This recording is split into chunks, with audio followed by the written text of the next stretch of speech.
ఆయన ఉద్దేశం ఇది. నశించిన దానిని వెదకి రక్షించటం, ఆయన భుజముల మీద ఈ బాధ్యత ఉంది. రక్షించటము అనేది ఆయన ప్రాథమికంగా తన ముందు పెట్టుకున్నటువంటి గురి. ఎవరిని రక్షించాలి అంటే నశించిపోతున్న జాతి, మానవ జాతి, నశించిపోతున్న ప్రజలు. ఏమి నశించిపోతున్నారు? ఎవరికి ఏం తక్కువైంది? నశించిపోవటం అంటే అర్థం ఏంటి? ఏ రకంగా నశించిపోతుంది లోకం? మానవ దృష్టిలో మనం బాగానే ఉండొచ్చు, కానీ దేవుని దృష్టిలో మనం ఏమైపోతున్నాము అనేది ఇక్కడ మనం తీక్షణంగా ఆలోచించాల్సిన విషయం.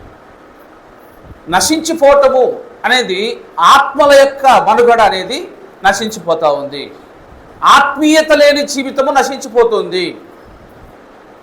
ఆత్మీయత,